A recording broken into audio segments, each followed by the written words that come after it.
সেমিফাইনালে দেখা হচ্ছে স্পেন বনাম ফ্রান্সের, যেটা আমি শুরুতেই বলে রেখেছিলাম। আর মিকেল মেরিনোকে নিয়ে কথা না বললেই নয়।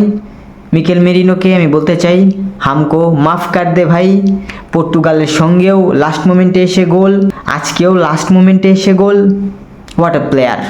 অবশ্য আমি স্কোয়াড রিভিউতে, স্পেনের স্কোয়াড রিভিউটা যখন বানাই তখন আমি বলে এসেছিলাম যে মিকেল মেরিনো হতে পারে স্পেনের এই বিশ্বকাপে অন্যতম ট্রাম্প কার্ড।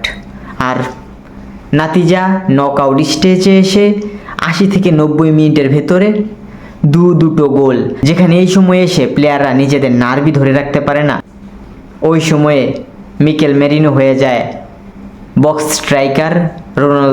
রোনালদো নাজারিওর মতো উৎপেতে থাকে বক্সে, এবার কিছু একটা করে ফেলবে, আর ওটাই করে ফেললো আজকেও।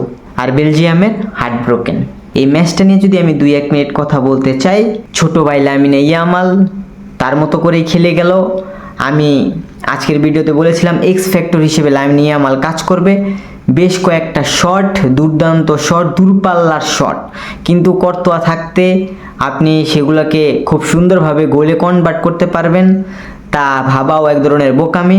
কিন্তু এছাড়াও লামিনে ইয়ামালের ম্যাচের প্রতিটা মিনিটে আপনি তার ডেডিকেশন দেখতে পাবেন। ড্রিবল, প্লেয়ারকে কাটিয়ে যাওয়া, ওয়ান টাচ, শুধু বাকিটা ছিল ফিনিশিংয়ে একটু দুর্বলতা। রিদমে আসছে ইনজুরির পর, কিছু সময় পর হয়তো আমরা তাকে সেই আগুন লামিনে ইয়ামাল, যার কাছ থেকে ভুরি ভুরি ফিনিশ আমরা দেখেছি বার্সেলোনায়, সেই লামিনে ইয়ামালকে পেতে পারি আমরা। অপরদিকে লাপোর্তের সেই অ্যাক্রোবেটিক সেভ, নাহলে ম্যাচটা হয়তো বা এতক্ষণ এক্সট্রা টাইমে চলে যেত। কুবার্সিকে আমি অতটা হাইপ এখনও পর্যন্ত দিতে চাচ্ছি না, কারণ সেমিফাইনালে ফ্রান্স অ্যাটাকিং খেলবে। ওই অ্যাটাককে কুকুরেলা তার মতো সামলে নেবে, তার লেফট সাইডটাকে। ওই দিন আমি দেখতে চাই কুবার্সি কতটা যৌক্তিক খেলা খেলতে পারে। ওই দিন যদি কুবার্সি তার সেরা ফর্মে থেকে 100% ডেলিভার করতে পারে, তবেই আমি তাকে প্রশংসা করব, অনেক বেশি প্রশংসা করব আমার এই ভিডিওতেই। আর বাকি থাকে কুকুরেলা, তার কাজ সে ঠিক মতো করে গেছে।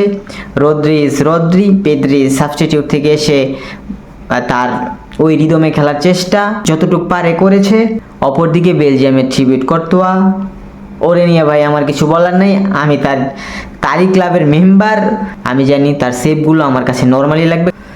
রোমেলু লুকাকু নামটা শুনলে আমার মনে একটা ভয় কাজ করে যে না কি করে ফেলবে এই বান্দা। চেষ্টা করেছিল বাট লাগ দেয়নি। কেভিন ডি ব্রুইনেরও লাস্ট বিশ্বকাপ ছিল, খেলে ফেললো, এই তো। ওভারঅল ডোকু ওই দিক দিয়ে খুব ভালো থ্রেট ক্রিয়েট করেছে, কিন্তু ফিনিশিং হয়নি। আর একটা গোল যেটা বেলজিয়াম পেল, ওটা আপনার টিম গেম, সুন্দর কম্বিনেশন, আর সেখান থেকে হেডার কুবার্সিকে বিট করেই গোলটা করলো বেলজিয়ামের ওই খেলোয়াড়টা। ওভারঅল ম্যাচের আলোচনা এতটুকুই ছিল। দেখা হচ্ছে সেমিফাইনালে কে জিততে পারে ওই ম্যাচটা। কমেন্ট বক্সে আপনাদের মতামত অবশ্যই চাই। সবাইকে ধন্যবাদ।